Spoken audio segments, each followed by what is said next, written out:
Hi, my name is Luke Clebsch, and I am back with a new harmonica instruction video for you. And I am playing on this video for the first time a different key. I'm playing a G harmonica, which is the lowest harmonica, although they come much lower. It's sort of the most standardly thought of as being the lowest key, or a low F, maybe. The reason I'm playing a G right now is because I want to introduce the concept of blow bends, which is a lot of fun, really soulful stuff. This is the Stevie Wonder sound, and it's a lot of fun. So let's start getting into it. So if you have a G harp handy. Okay, so the subject of blow bends, let's see here. When we're talking about blow bends, we are going to be talking about holes 7, 8, 9, and 10. Those are the holes which we can bend when we're blowing. I'm not talking about overblows. That's another subject, and if you want to get into that, then you should seek out Mr. Howard Levy. He has a lot of excellent instruction on that subject, as well as anything having to do with the harmonica. Definitely check out Howard Levy University if you're interested in exploring the harmonica more deeply. Okay, so we've got holes 7, 8, 9, and 10. And just like with the draw bends, the blow bends, how far we can bend down, is dictated by the interval between the draw and the blow bends. Okay, so in this case, on a standardly tuned diatonic harmonica, we can bend hole number 7 down a half step. We can bend hole number 8 down a half step. We can bend hole number 9 down a half step, and we can bend hole number 10 down a whole step. And that's the one, so that there's two different positions that you can bend into on hole number 10. And the technique that we are going to implement for our blow bends is just exactly the reverse as we've been doing for our draw bends. So when we learned draw bends, we talked about vowel shape in a released position, drawing E, and then when we want to bend it down, going into aw and making the back of the mouth really big.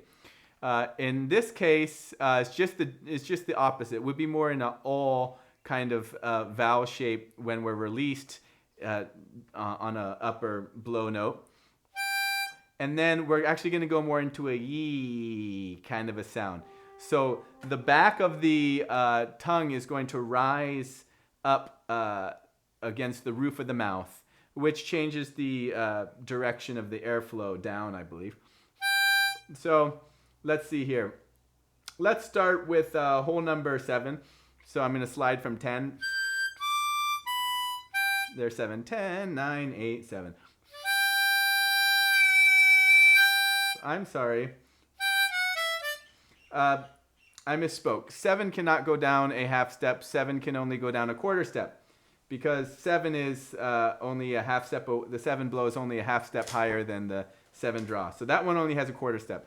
So we really have only 3 holes that we can actually do blow bends on, and that is 8, 9, and 10. 8 and 9 are both half steps, and 10 is a whole step. Okay, so let's start on hole number 8. There's hole number 8.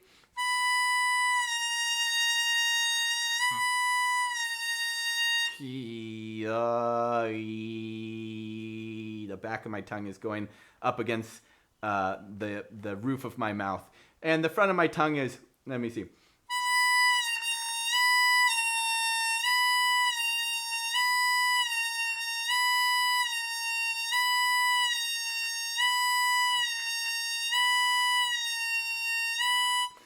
The front of my mouth is not really doing anything, but one thing I notice is my jaw is closing a little bit.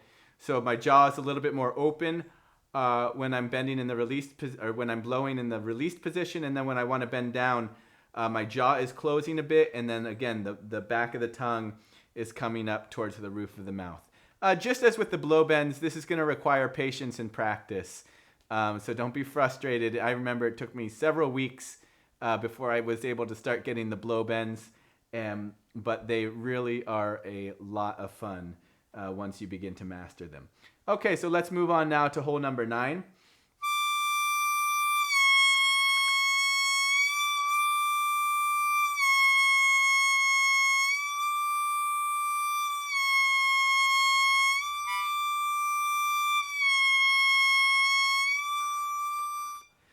Okay, so both of those, holes 8 and hole 9, we can do a half step. Again, the reason I'm using the G harmonica, oh, my ears are ringing. It's kind of like high pitched.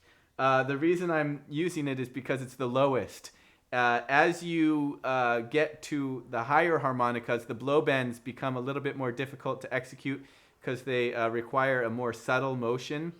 So the lower harmonicas, you know, like when you start getting above D, it starts getting a little shrill, D or E flat. So kind of your keys from a low F to D or E flat are going to be the more optimal ones.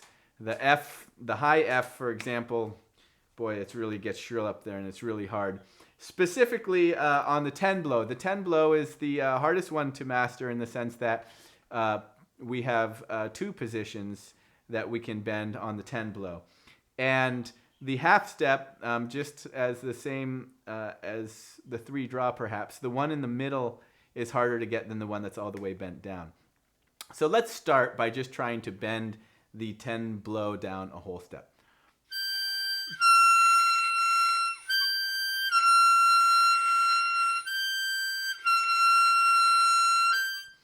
Okay, now if we want to release that, once you get it down into the position, slowly start releasing up and see if you can get it to pop into the half step position in between them.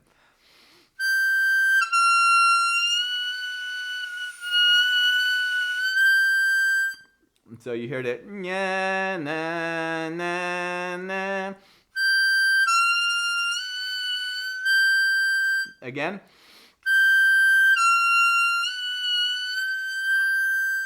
Okay, that's a lot of shrill sounds. So I think we should end this video right now. My ears are ringing already. So practice these away from your family. Maybe when you're driving alone in the car with the windows down or something like that. Hopefully this video has been helpful to you. Again, mastering these blow bends is going to pay rich dividends in being able to add color to your harmonica playing. So be patient with it and keep on playing.